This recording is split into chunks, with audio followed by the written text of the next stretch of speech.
Hello, friends. Good morning to all of you. First of all, I would like to welcome you all in this fourth lecture of Change the Voice. Change the Voice ના આ ચોથા લેક્ચરમાં આપ સૌનું સ્વાગત છે. મિત્રો, Change the Voice ની અંદર we had already seen in the last three lectures. છેલ્લા 3 લેક્ચરની અંદર ઓલરેડી આપણે અભ્યાસ કર્યો છે simple present tense, simple past tense અને સિમ્પલ ફ્યુચર ટેન્સના એક્ટિવ વોઇસમાંથી પેસિવ વોઇસ કેવી રીતે કરી શકાય જેનો આપણે અભ્યાસ કરી લીધો છે. આજે આપણે ચેન્જ ધ વોઇસની અંદર જ મોડલ ઓક્ઝિલરીઝના સેન્ટેન્સીસના એક્ટિવ વોઇસમાંથી પેસિવ વોઇસ અને પેસિવ વોઇસમાંથી એક્ટિવ વોઇસ કેવી રીતે કરી શકાય એની વાત કરીશું. So let's start. સૌપ્રથમ મોડલ ઓક્ઝિલરીઝ. મોડલ ઓક્ઝિલરીઝ કે જેને આપણે લોકો ગુજરાતીમાં સહાયકારક ક્રિયાપદો કહીએ છીએ. સહાયકારક ક્રિયાપદો.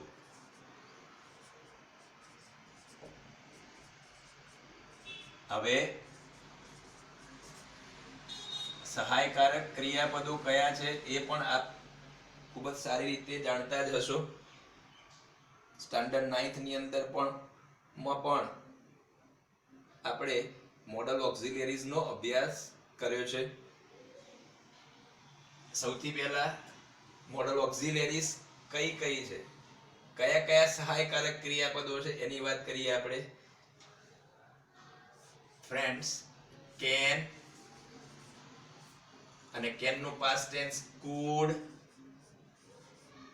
પછી મે, માઇટ, મે નું પાસ્ટ ટેન્સ છે might, can, could, may, might, should, would અને મસ્ટ વગેરે મોડલ ઓક્ઝિલરીઝ છે. ઇંગ્લિશમાં મોડલ ઓક્ઝિલરીઝ એટલે કે સહાયકારક ક્રિયાપદો can, could, may, might, should, would અને મસ્ટ અલગ અલગ બાબતો રજૂ કરવા માટે વપરાય છે. જેમ કે કેન એ કોઈ પણ વ્યક્તિની એબિલિટી દર્શાવવા માટે કેનનો યુઝ થાય છે. કેનનું પાસ્ટ ટેન્સ છે કુડ. એ જ રીતે મે પોસિબિલિટી બતાવે, શક્યતા દર્શાવે અને પરમિશન મેળવવા માટે પણ યુઝ થાય. અને મેનું જ પાસ્ટ ટેન્સ છે માઇટ. એ જ રીતે શુડ કોઈને હળવી સલાહ આપવા માટે, એડવાઇસ આપવા માટે શુડનો ઉપયોગ થાય. ફરજ દર્શાવવા માટે પણ શુડનો ઉપયોગ થાય. એ જ રીતે વુડ એ વિલનું પાસ્ટ ટેન્સ છે. એના સિવાય પણ વુડના ઘણા બધા યુઝ થાય છે. જેમ કે રિક્વેસ્ટ કરવા માટે પણ એનો યુઝ થાય. એ જ રીતે મસ્ટ એ ફરજિયાત પણ દર્શાવે કે કોઈ ક્રિયા ફરજિયાત કરવી જ પડે. અને નૈતિક ફરજ દર્શાવવા માટે પણ મસ્ટનો યુઝ થાય છે. ભારપૂર્વક કોઈ ક્રિયા કરવાનું સૂચન કરવા માટે પણ મસ્ટનો યુઝ થાય છે. આપ સૌની જાણ માટે મેં બધાના ઉપયોગ કર્યા છે. અહીં આગળ આપણે એક્ટિવ વોઇસમાંથી પેસિવ વોઇસ કેવી રીતે થાય એનો અભ્યાસ કરવાનો. સૌ પ્રથમ આપણે ઓક્ઝિલરીઝની વાક્ય રચના દ્વારા સમજીશું. એની વાક્ય રચના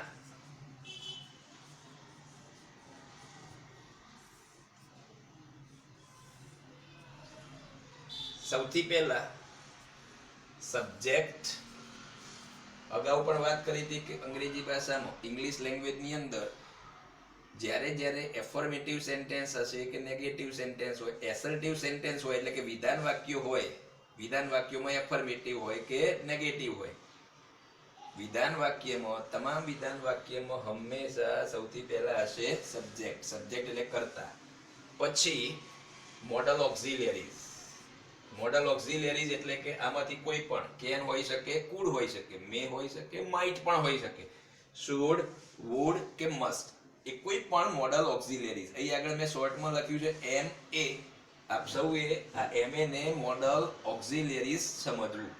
મોડલ ઓક્ઝિલરીઝ. ત્યારબાદ V1 અને આ V1 એટલે વર્બનું ફર્સ્ટ ફોર્મ એટલે કે મેઇન વર્બ. મૂળ ક્રિયાપદ જેને કહીએ છીએ આપણે, જેમ કે પ્લે એ V1 છે, સિંગ, ડાન્સ, ડ્રિંક, ટેક, આ બધા V1 ક્રિયાપદનું ફર્સ્ટ ફોર્મ, એટલે ક્રિયાપદનું મૂળ રૂપ. મોડલ ઓક્ઝિલરીઝ પછી હંમેશા ક્રિયાપદનું મૂળ રૂપ જ આવશે. ત્યારબાદ ઓબ્જેક્ટ, આવું એક્ટિવ વોઇસમાં હશે. આનું પેસિવ વોઇસ કરવું હોય તો, અગાઉ પણ આપણે વાત કરી હતી કે એક્ટિવ વોઇસમાંથી પેસિવ વોઇસ કરવા હોય તો સબ્જેક્ટ અને ઓબ્જેક્ટના સ્થાન બદલવા, એટલે કે કર્તા અને કર્મના સ્થાન બદલવા. અને એના માટે શું કરવું, તો સૌથી પહેલા વાક્યની અંદર ઓબ્જેક્ટ કયું છે, એટલે કે કર્મ કયું છે ને એ ફાઇન્ડ આઉટ કરવું પડે. અને એના માટે પણ આપણે સરળ રસ્તો કયો હતો કે જે વર્બ હોય, ક્રિયાપદ હોય, એને શું વડે પ્રશ્ન પૂછો, શું વડે કાં તો કોનો વડે પ્રશ્ન પૂછો, એટલે તમને મળશે તમારું ઓબ્જેક્ટ. હવે જો તમને ઓબ્જેક્ટ મળે તો એ તમામ વાક્યોના વોઇસ પણ ચેન્જ થાય, એક્ટિવમાંથી પેસિવ થાય. પેસિવ કરવું હોય તો આપણે કરીશું ઓબ્જેક્ટ અને સબ્જેક્ટ બંનેના સ્થાન ચેન્જ કરીશું. ઓબ્જેક્ટ લખીશું સબ્જેક્ટના સ્થાને, કર્મને લખીશું કર્તાના સ્થાને. ત્યારબાદ જે ઓક્ઝિલરી આપવામાં આવી હોય, કેન હોય, કુડ હોય, મે હોય, મસ્ટ હોય, જે હોય તે ઓક્ઝિલરી લખવી. ત્યારબાદ બી, પેસિવ કરતા હોય ત્યારે અહીંયા મિત્રો એક બાબત અવશ્ય ધ્યાનમાં રાખવી કે સિમ્પલ ફ્યુચર ટેન્સ અને ઓક્ઝિલરીઝ ના એક્ટિવમાંથી પેસિવ વોઇસ કરતા હોય ત્યારે ઓક્ઝિલરી લખ્યા પછી બી અવશ્ય લખવું. જેમ કે કેન હોય તો કેન બી, કુડ હોય તો કુડ બી, મસ્ટ હોય તો મસ્ટ બી, મે હોય તો મે બી, માઇટ હોય તો માઇટ બી, શુડ હોય તો શુડ બી, વુડ હોય તો વુડ બી, અને મસ્ટ હોય તો મસ્ટ બી. આ બી અવશ્ય લખવું. પ્લસ V1 નું V3 એટલે કે વર્બનું થર્ડ ફોર્મ, જેને આપણે પાસ્ટ પાર્ટિસિપલ કહીએ છીએ, જેને ગુજરાતીમાં ભૂત કૃદંત કહીએ છીએ, એ પાસ્ટ પાર્ટિસિપલ. પ્લસ બાય અને છેલ્લે બાય પછી સબ્જેક્ટ. આ થયું પેસિવ વોઇસ. હવે આ જ વાતનું આપણે એક્ઝામ્પલ દ્વારા સમજીશું. ઓક્ઝિલરીઝના કેટલાક સેન્ટેન્સ એક્ટિવમાંથી પેસિવ કેવી રીતે કરી શકાય એનો પહેલા અભ્યાસ કરીશું. નંબર 1, અહીં આગળ હું એક સેન્ટેન્સ લખીશ કે I can solve this sum. Sum એટલે દાખલો. આ એક્ટિવ વોઇસ છે. I can solve this sum. હું આ દાખલાનો ઉકેલ મેળવી શકું છું. ધેટ મીન્સ આ દાખલાનો ઉકેલ મેળવવા માટે હું એબલ છું, સક્ષમ છું. એબિલિટી બતાવે કેમ. હવે સીધી વાત છે, આ વાક્ય એક્ટિવ વોઇસ છે. જો પેસિવ હોત તો શું હોત? કેન બી હોય, મસ્ટ બી હોય, શુડ બી હોય, એ રીતે હોય. હવે આનું આપણે શું કરવાનું છે? એક્ટિવ આપેલું છે, એમાંથી પેસિવ કરવું છે. પેસિવ કરવા માટે મેં સૌથી પહેલા તમને અગાઉ પણ કહ્યું હતું કે ભાઈ સૌથી પહેલા ક્રિયાપદને શું વડે પ્રશ્ન પૂછવો. તમને જો જવાબ મળે તો એ વાક્યનો વોઇસ ચેન્જ થઈ શકે. અને જે જવાબ મળે તમારું કર્મ, એ જ તમારો ઓબ્જેક્ટ. આઈ કેન સોલ્વ, હું સોલ્વ કરી શકું છું. શું સોલ્વ કરી શકું છું? This sum. તો આ શું થયું? આપણું કર્મ. એને લઈ જઈશું આગળ. This sum. હવે પેસિવ કરતા હોય ત્યારે જ્યારે ઓક્ઝિલરીના સેન્ટેન્સ હોય, ઓક્ઝિલરી નીચે લખી દેવી પડે. કેન હોય તો કેન બી, શુડ હોય તો શુડ બી, મસ્ટ હોય તો મસ્ટ બી, એ રીતે. This sum can be. હવે સોલ્વ નું past participle solved. By I છે તો લખીશું આપણે મી. આ થયું પેસિવ વોઇસ. આ પણ આગળ આપણે વાત કરી છે. જો આઈ હોય તો બાય મી, વી હોય તો બાય અસ, યુ હોય તો બાય યુ, હી હોય તો બાય હિમ, સી હોય તો બાય હર, અને ધે હોય તો બાય ધેમ લખવું. જ્યારે આઈ નું સ્થાન તમે બદલો છો, કર્મના સ્થાને લઈ જાઓ છો, ત્યારે એની કર્મ વિભક્તિ કરવી જ પડે. આઈ હોય તો બાય મી કરવું જ પડે, વી હોય તો બાય અસ, એ કરવું જ પડે. ખૂબ જ સરળ બાબત છે મિત્રો. તમામ ઓક્ઝિલરીઝ ની અંદર આ રીતે વોઇસ ચેન્જ થશે, એક્ટિવ માંથી પેસિવ વોઇસ થશે. એ ચાહે શુડ હોય તોય, મે હોય તો પણ. બીજા એક એક્ઝામ્પલ દ્વારા આપણે સમજીશું. We should grow more trees. આવું એક સેન્ટેન્સ લખ્યું છે. આ પણ એક્ટિવ વોઇસ છે. જો પેસિવ હોત તો શું હોત? બી હોત. We should grow, આપણે સૌએ ગ્રો કરવું જોઈએ. શું ગ્રો કરવું જોઈએ? તો કે more trees, વધુ વૃક્ષો ગ્રો કરવા જોઈએ. હવે આનું પેસિવ વોઇસ કરવું હોય તો સૌથી પહેલા શું કરીશું? કર્મને લઈ જઈશું આગળ કર્તાના સ્થાને. more trees ને લખીશ આગળ more trees. પછી should હોય તો લખીશું આપણે should be. અગાઉ જે રીતે કહ્યું એ પ્રમાણે more trees should be. grow નું past participle થશે grown. more trees should be grown. grow મૂળ રૂપ છે, grow એટલે ઉગાડવું. એનું past tense થાય grew, GREW. એનું past participle થશે grown. more trees should be grown by us. આ થયું પેસિવ વોઇસ. જુઓ, આ વાક્ય કોઈ તફાવત જ નથી, ખાલી મીનિંગમાં ચેન્જ છે. બાકી ઉપર જે રીતે કર્યું છે એ જ પ્રમાણે છે. દરેક ઓક્ઝિલરી ની અંદર આવી રીતે જ એક્ટિવ માંથી પેસિવ વોઇસ થશે. સિસ્ટમ તો એક જ છે. Number 3, you must pay the taxes. third sentence, you must pay the taxes. તમારે ટેક્સીસ ચૂકવવા જ પડે, ફરજિયાત ચૂકવવા પડે. એવું ફરજિયાત પણ બતાવવા માટે વપરાય must. and this is your moral duty. you must pay the taxes. આ એક્ટિવ વોઇસ છે. ટેક્સીસ એટલે વેરા, કરવેરા. આનું પેસિવ વોઇસ કરવું હોય તો શું કરીશું? એ સૌથી પહેલા કર્મને લઈ જઈએ આપણે કર્તાના સ્થાને. આપણું કર્મ કયું છે એ શોધવાનો સરળ રસ્તો અગાઉ પણ કહ્યું હતું. શું વડે પ્રશ્ન પૂછવો? પે કરવું. શું પે કરવું? તો ધ ટેક્સીસ, એ આપણું કર્મ છે. આગળ લઈ જઈશું ધ ટેક્સીસ. પછી મસ્ટ ઓક્ઝિલરી આપી છે તો લખીશું આપણે must be.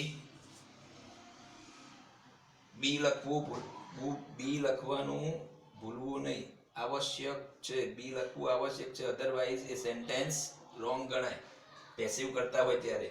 The taxes must be, એનું past participle થશે paid by you. આ થઈ ગયું પેસિવ વોઇસ. હવે ક્યારેક ઓક્ઝિલરી ના સેન્ટેન્સ નેગેટિવ પણ હોઈ શકે. નેગેટિવ આવે સેન્ટેન્સ તો કેવી રીતે વોઇસ ચેન્જ થાય એની પણ વાત કરીએ. નંબર 4, આપણે એક નેગેટિવ સેન્ટેન્સ લખીએ. દાખલા તરીકે આવું એક સેન્ટેન્સ લખીએ, they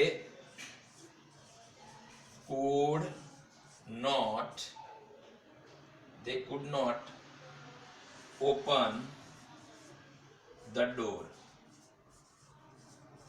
આવું એક સેન્ટેન્સ લખ્યું છે આપણે. નેગેટિવ સેન્ટેન્સ છે could not. they could not open the door. તેઓ ડોર ઓપન કરી શક્યા નહીં. આ એક્ટિવ વોઇસ છે. હવે આનું પેસિવ વોઇસ કરવું હોય તો ઉપર કર્યું એ જ પ્રમાણે પેસિવ વોઇસ થશે. ખાલી ચેન્જ કેટલો છે? Not no. અહીં આગળ આપણે કેવી રીતે વોઇસ ચેન્જ કરીશું જુઓ. ધ ડોર, હવે અહીં આપ્યું છે કુડ તો અહીં લખીશું કુડ. હવે સવાલ એક થાય કે બી ક્યાં લખવું? નોટની પહેલા લખવું કે નોટની પછી? અહીં આગળ કેટલાક મિત્રો ભૂલ કરતા હોય છે. કેટલાક મિત્રો કુડ બી નોટ આવું લખતા હોય છે. કેટલાક મિત્રો લખે કુડ નોટ બી. કયું સાચું? હા, તો મિત્રો જ્યારે પણ નેગેટિવ સેન્ટેન્સ આવે ને ત્યારે ઓક્ઝિલરીઝ ની વાત કરું છું. ઓક્ઝિલરીઝ માં નેગેટિવ સેન્ટેન્સ આવે ત્યારે નોટ પછી જ બી લખવું. ઇવન ફ્યુચર ટેન્સમાં આપણે વિલ ની પણ વાત કરી હતી, will not be. Actually will is also auxiliary, will પણ ઓક્ઝિલરી જ છે. નોટ લખ્યા પછી જ બી લખવાનું રહેશે. The door could not be. Open નું past participle opened. The door could not be opened by. they છે તો આપણે લખીશું then. આ થયું પેસિવ વોઇસ. આ રીતે ઓક્ઝિલરીઝ ના એક્ટિવ વોઇસ અને પેસિવ વોઇસ થશે. હવે અહીં આગળ મિત્રો તમને એક સવાલ થાય તો કે પેસિવ માંથી એક્ટિવ કેવી રીતે થઈ શકે? હા, તો એના પણ એક બે એક્ઝામ્પલ દ્વારા આપણે સમજીએ કે પેસિવ માંથી એક્ટિવ કરવું હોય તો કેવી રીતે થાય. અહીં તો આપણે એક્ટિવ વોઇસ માંથી પેસિવ વોઇસ કરે. હવે ઉલટું કે ચલો પેસિવ માંથી એક્ટિવ કરવા છે તો હા, તો એના પણ એક બે એક્ઝામ્પલ દ્વારા આપણે સમજીએ કે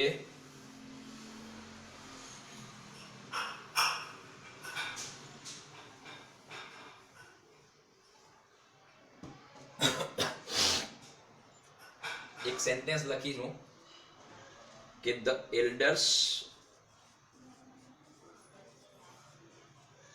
should be respected by us. આવું એક સેન્ટેન્સ લખ્યું છે, the elders should be respected by us. આ પેસિવ વોઇસ છે મિત્રો. આપ સૌ વાક્યને ખૂબ જ સરળતાથી આઈડેન્ટિફાઈ કરી શકો એમ છે કે આ વાક્ય એક્ટિવ વોઇસ છે કે પેસિવ વોઇસ. પેસિવ વોઇસમાં તો દર વખતે શું હોય કે બાય વડે સબ્જેક્ટને એડ કરેલો હોય. એના સિવાય જો ઓક્ઝિલરીઝ કાં તો ફ્યુચર ટેન્સના સેન્ટેન્સ હોય તો પેસિવ વોઇસમાં બી પણ લખેલું હોય. એના સિવાય પણ જ્યારે સેન્ટેન્સની અંદર ક્રિયાપદનું થર્ડ ફોર્મ હોય, પાસ્ટ પાર્ટિસિપલ આપેલું હોય, આ રીતે રિસ્પેક્ટનું રિસ્પેક્ટેડ, બી રિસ્પેક્ટેડ આવું લખ્યું છે આપણે, તો પણ વાક્ય પેસિવ વોઇસ જ હોય. હવે અહીં આગળ પેસિવ વોઇસ નું સેન્ટેન્સ મેં લખ્યું છે the elders should be respected by us. હવે મારું આનું એક્ટિવ વોઇસ કરવું છે તો કેવી રીતે કરીશું? તો બિલકુલ ઉલટી પ્રોસિજર કરવાની છે. જે આપણે એક્ટિવ વોઇસ માંથી પેસિવ વોઇસ કર્યું એમાં જે પ્રોસિજર કરીને એની બિલકુલ ઉલટી પ્રોસિજર. એમાં શું કરી દીધું આપણે? સબ્જેક્ટ અને ઓબ્જેક્ટના સ્થાન બદલ્યા હતા. તો અહીંયા પણ તમારે એક્ટિવ વોઇસ કરો તો સબ્જેક્ટ અને ઓબ્જેક્ટના સ્થાન બદલવા. ધ એલ્ડર્સ જતું રહેશે પાછળ અને બાય પછી જ આપેલો કરતા આવી જશે આગળ. છેલ્લે બાય અસ લખ્યું છે એના આગળ લાવો તમે બાય અસ ને. બાય તો કાઢી જ નાખવું પડે પેસિવ માંથી એક્ટિવ કરતા હોય ત્યારે. બાય અસ લખ્યું છે ને તો બાય પહેલા કાઢી નાખીશું, અસને આગળ લાવીશું કર્તાના સ્થાને. એટલે શું લખીશું? વી. હવે ઓક્ઝિલરી કઈ આપી છે? શુડ. તો એ લખીશ વી શુડ. હવે પેસિવ માંથી એક્ટિવ કરતા હોય તો આ બી ને રિમૂવ કરવું પડે એટલે કાઢવું પડે. We should. બી કાઢો એટલે રિસ્પેક્ટેડ નું મૂળ રૂપ થઈ જશે, થશે રિસ્પેક્ટ. We should respect. આપણે સૌએ રિસ્પેક્ટ આપવું જોઈએ. કોને રિસ્પેક્ટ આપવું જોઈએ? આપણા એલ્ડર્સ ને. The elders. we should respect the elders. આ વાત થઈ એક્ટિવ વોઇસ ની. આ પેસિવ વોઇસ, આ એક્ટિવ વોઇસ. હજી પણ આપણે એક સેન્ટેન્સ દ્વારા જોઈએ. દાખલા તરીકે બીજું એક સેન્ટેન્સ લખીએ. the bill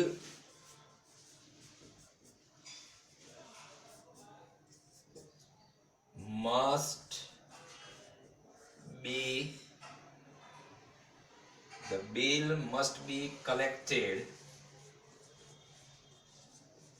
by you.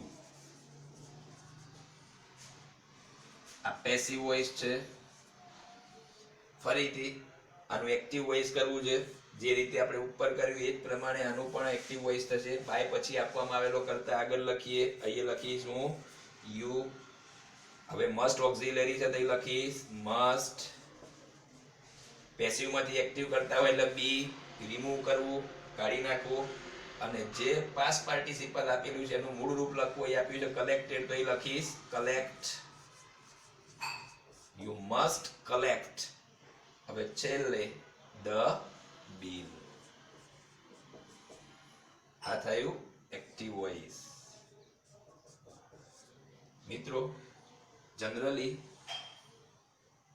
Standard 10th માં આપણા અભ્યાસક્રમમાં મોટા ભાગે એક્ટિવ વોઇસમાંથી પેસિવ વોઇસ કરવાનું જ પૂછાય છે. 100 માંથી 90 સેન્ટેન્સ 90% સેન્ટેન્સ એક્ટિવ વોઇસમાંથી પેસિવ વોઇસ જ હોય છે. ભાગ્યે જ ક્યાંક તમને પેસિવ વોઇસમાંથી એક્ટિવ વોઇસ પૂછી શકાય, પણ આપણે જાણી લેવું જરૂરી છે. હજી એક સેન્ટેન્સ દ્વારા જોઈએ આપણે પેસિવ વોઇસના. અહીંયા એક સેન્ટેન્સ. ક્યારેક શું હોય મિત્રો કે બાય વડે સબ્જેક્ટ એડ કરેલો ન હોય છતાં પણ વાક્ય પેસિવ વોઇસ હોય. એવા પણ વાક્યો હોઈ શકે. દાખલા તરીકે આવું એક સેન્ટેન્સ છે કે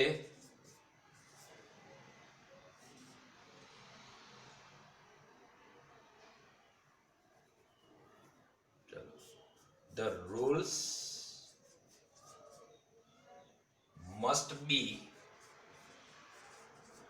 followed. ફોલો કરવું એટલે પાલન કરવું. The rules must be followed. આવું સેન્ટેન્સ આપ્યું છે. This sentence is in passive voice. આ સેન્ટેન્સ પેસિવ વોઇસમાં જ છે. અહીંયા ભલે બાય વડે સબ્જેક્ટ એડ કરેલો નથી છતાં પણ આ સેન્ટેન્સ પેસિવ વોઇસમાં જ છે કે રૂલ્સ મસ્ટ બી ફોલોડ. નિયમોનું પાલન થવું જોઈએ. કોના દ્વારા થવું જોઈએ એ આપવામાં આવેલું નથી, પણ અહીંયા જુઓ મસ્ટ બી અને ફોલોનું પાસ્ટ પાર્ટિસિપલ આપવામાં આવેલું છે મસ્ટ બી ફોલોડ. તો આ વાક્ય પેસિવ વોઇસમાં જ છે. હવે આવા વાક્યનું પેસિવ વોઇસમાંથી એક્ટિવ વોઇસ કરવું હોય ને ત્યારે સૌથી પહેલા શું કરવું પડે કે બાય વડે કોઈ સબ્જેક્ટ ના આપ્યો હોય એવા સંજોગોમાં આપણે એક્ટિવ વોઇસ કરતા હોય ત્યારે આગળ લખીશું વાક્ય પ્રમાણે વાક્યને અનુરૂપ યોગ્ય કરતા આપણી જાતે એડ કરી દેવાનું. દાખલા તરીકે લખ્યું છે the rules must be followed. કોના દ્વારા? તો કે આપણા દ્વારા, બાય અસ. આવું આપણે સમજી લઈશું જાતે. હવે આનું એક્ટિવ વોઇસ કરતા હોય ત્યારે આગળ જેમ કર્યું એમ પાછળ કરતા ભલે નથી આપ્યો આપણે જાતે સમજી લીધું બાય અસ. હવે એના અનુરૂપ આપણે અહીં આગળ લખીશું વી. વી લખ્યા પછી જે ઓક્ઝિલરી આપી છે મસ્ટ. બી તો નીકળી જશે જ્યારે પેસિવ માંથી એક્ટિવ કરતા હોય ત્યારે, એટલે બી કાઢી નાખીએ. ફોલોડ નું મૂળ રૂપ થશે ફોલો. We must follow. આપણે સૌએ પાલન કરવું જોઈએ. શેનું? તો કે નિયમોનું. The rules. We must follow the rules. આ થયું એક્ટિવ વોઇસ. હા, આવી રીતે પેસિવ માંથી એક્ટિવ વોઇસ પણ કરી શકાય. હવે આપણે 2-3 ઇન્ટ્રોગેટિવ સેન્ટેન્સ નો પણ અભ્યાસ કરી લઈએ. જે અગાઉ પણ આપણે કર્યા છે. ઇન્ટ્રોગેટિવ સેન્ટેન્સ ના વોઇસ કેવી રીતે ચેન્જ થાય એની. હવે આ ઇન્ટ્રોગેટિવ સેન્ટેન્સ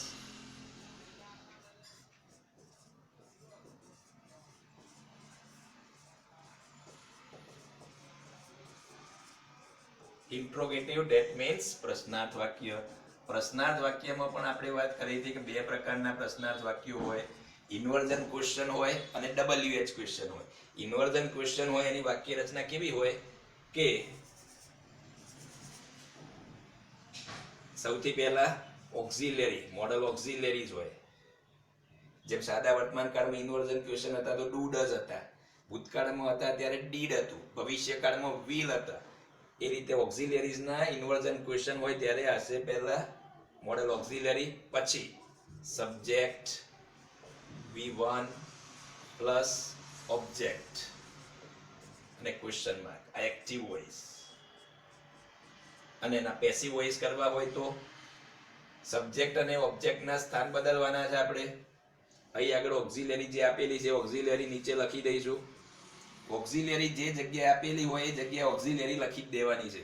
એ ચાહે વિધાન વાક્ય હોય, પ્રશ્નાર્થ વાક્ય હોય, કોઈ પણ પ્રકારના પ્રશ્નાર્થ વાક્ય હોય ત્યારે મોડલ ઓક્ઝિલરી જે જગ્યાએ આપી એ જગ્યાએ લખી દઈશું મોડલ ઓક્ઝિલરી. હવે શું કરીશું? ઓબ્જેક્ટને લાવીશું સબ્જેક્ટના સ્થાને અને પછી લખીશું બી. V1 નું થશે V3 એટલે કે પાસ્ટ પાર્ટિસિપલ. Past participle. ભૂતકૃદંત, અને છેલ્લે બાય પ્લસ સબ્જેક્ટ. આ થયું પેસિવ વોઇસ. મિત્રો અગાઉ પણ આપણે વાત કરી હતી કે જ્યારે પ્રશ્નાર્થ વાક્યો હોય ત્યારે ભવિષ્યકાળ અને ઓક્ઝિલરીની સ્પેશિયલ વાત કરું છું. ભવિષ્યકાળ અને મોડલ ઓક્ઝિલરીઝના સેન્ટેન્સમાં જ્યારે પ્રશ્નાર્થ વાક્ય હોય એટલે કે ઇન્વર્ઝન ક્વેશ્ચન હોય ત્યારે જ્યારે બી લખવાનું થાય, એક્ટિવમાંથી પેસિવ કરતા હોય ત્યારે બી કઈ જગ્યાએ લખવું? તો ઓબ્જેક્ટ લખ્યા પછી જ બી લખવું, કર્મ લખ્યા પછી જ બી લખવું. દાખલા તરીકે એક એક્ઝામ્પલ જોઈએ આપણે. આવું એક સેન્ટેન્સ લખીએ કે can you count the stars? Can you count the stars? આ એક્ટિવ વોઇસ છે. હવે આનું પેસિવ વોઇસ મારે કરવું છે તો શું કરીશ? તો જે ઓક્ઝિલરી પહેલા જે આપેલી છે જગ્યાએ હું લખી દઈશ. કેન આપેલું છે, કેન ની જગ્યાએ કેન લખી દો. કુડ આપ્યું હોય તો કુડ લખીશ, શુડ આપ્યું હોય તો શુડ લખીશ. કેન લખી દીધું અહીંયા. હવે શું કરીશ? આ સબ્જેક્ટ, આ વર્બ અને આ ઓબ્જેક્ટ બંનેના સ્થાન બદલીશ. the stars છે આગળ લખીશ. can the stars. હવે પેસિવ કરીએ છે તો હવે લખવું પડશે be. can the stars be? Count નું past participle counted by you. આ થયું passive voice. can the stars be counted by you? ઘણા મિત્રો આવી ભૂલ કરતા હોય છે કે આગળ પ્રશ્નાર્થ વાક્યમાં પણ જો કેન લખ્યું હોય તો કેન બી આવું લખતા હોય છે. અહીંયા જ્યારે પ્રશ્નાર્થ વાક્ય હોય ત્યારે મિત્રો અવશ્ય યાદ રાખવું, કર્મ લખ્યા પછી જ બી લખવું. આ રીતે can the stars be counted by you. આવી રીતે બીજું એક સેન્ટેન્સ જોઈએ આપણે. Would you take the lunch? would you take the lunch? આ પણ એક્ટિવ વોઇસ છે. હવે આનું પેસિવ વોઇસ કરવું હોય તો would ની નીચે would, આ સબ્જેક્ટ, આ વર્બ અને આ ઓબ્જેક્ટ સ્થાન બદલો. would the lunch, પછી લખીશ be. take નું past participle taken. would the lunch be taken by you? આ થયું પેસિવ વોઇસ. મિત્રો કોઈ પણ ઓક્ઝિલરીઝ હોય આમાંથી કોઈ પણ, અને આ રીતે ઇન્વર્ઝન ક્વેશ્ચન હોય તો બધા જ ઓક્ઝિલરીઝના ઇન્વર્ઝન ક્વેશ્ચનના એક્ટિવ વોઇસમાંથી પેસિવ વોઇસ આ જ રીતે થશે. કોઈ પણ હોય આમાંથી. ઇવન WH ક્વેશ્ચન પણ આગળ આપણે વાત કરેલી છે. WH ક્વેશ્ચનમાં કેટલાક વાક્યોની વાત કરેલી, હુ વાળા, વોટ વાળા, જે અગાઉ વાત કરી હતી એ જ પ્રમાણે વોઇસ ચેન્જ થશે. દાખલા તરીકે એમાં પણ એક બે સેન્ટેન્સ જોઈએ આપણે. WH ક્વેશ્ચનમાં પણ હુ વાળા એક બે સેન્ટેન્સ જોઈએ. એકાદું WH વોટ વાળું, હુ વાળું વાક્ય હોય. દાખલા તરીકે WH ક્વેશ્ચન છે એમાં આપણે હુ વાળું એક વાક્ય જોઈએ કે who can control, who can control the pollution? Pollution ને કોણ કંટ્રોલ કરી શકે? આવું એક સેન્ટેન્સ લખ્યું છે.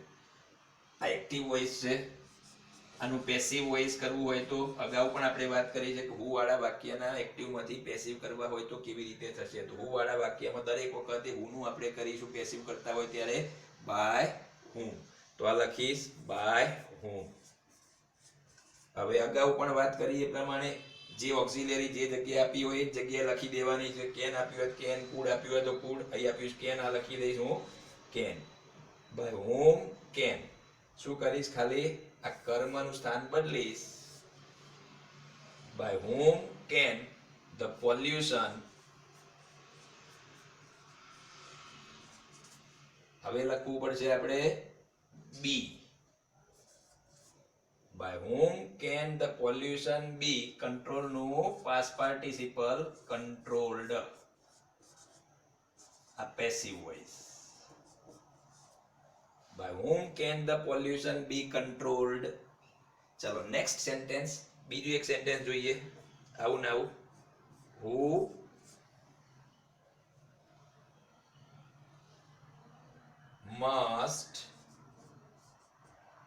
Who must pay the bill? Who must pay the bill? કોણે બિલ ચૂકવવું જ પડે. હવે આપણે એક બીજું વોટ વાળું એક સેન્ટેન્સ જોઈએ કે વોટ વાળા વાક્યનું પેસિવ વોઇસ કેવી રીતે ચેન્જ થાય. આગળ પણ આપણે વાત કરેલી છે આ બધા જ વાક્યોની હુ વાળા વોટ વાળા વાક્યોની કે વોટ એ પોતે જ કર્મ છે. વોટ વાળા વાક્યમાં કદી કર્મ હોય નહીં. આપણે વોટનું પણ એક સેન્ટેન્સ જોઈએ કે vote should we do? What should we do to stop pollution? Pollution અટકાવવા માટે આપણે સૌએ શું કરવું જોઈએ? What should we do to stop pollution? આવું એક સેન્ટેન્સ લખ્યું છે મેં. આનું પેસિવ વોઇસ કરવું છે. તો વોટ એ પોતે જ કર્મ છે. આમાં તો વોટ વાળા વાક્યમાં બીજું કર્મ હોય જ નહીં. વોટ એ પોતે જ કર્મ છે. વોટ એ વોટની જગ્યાએ લખીશું વોટ, શુડની જગ્યાએ શુડ. હવે આનું પેસિવ કરીએ છીએ ત્યારે લખીશું વોટ શુડ બી. આમ કરો. આ ક્રિયાપદ છે. ક્રિયાપદનું third form done. What should be done by we છે તો લખો આપણે અસ. હવે આ વધારાનો જે ભાગ છે ટુ સ્ટોપ પોલ્યુશન એ છેલ્લે લખી દો. What should be done by us to stop pollution. આ થયું પેસિવ વોઇસ. એવું પણ લખી શકાય મિત્રો કે what should be done to stop pollution by us. આ વધારાનો ભાગ જ્યારે આવે ત્યારે બાયની અગાઉ પણ લખી શકાય અને બાયની પછી પણ લખી શકાય. બંને રીતે લખી શકાય.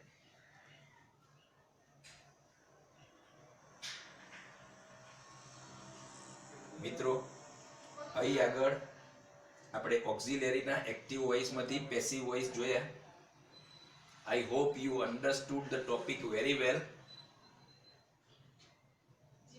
And if you have any query, you can ask the queries in our online video session. જો તમને કોઈ પણ ડાઉટ કે ક્વેરીઝ હોય તો ઓનલાઈન વિડિયો સેશનની અંદર તમે ક્વેરીઝ મૂકી શકો છો. હવે આપણે એક્ટિવ વોઇસમાંથી પેસિવ વોઇસમાં એક ટોપિક બાકી છે perfect tense. Present perfect tense અને પાસ્ટ પરફેક્ટ ટેન્સના એક્ટિવ વોઇસમાંથી પેસિવ વોઇસ કેવી રીતે થાય એ આપણે નેક્સ્ટ લેક્ચરમાં જોઈશું. Friends, thank you very much.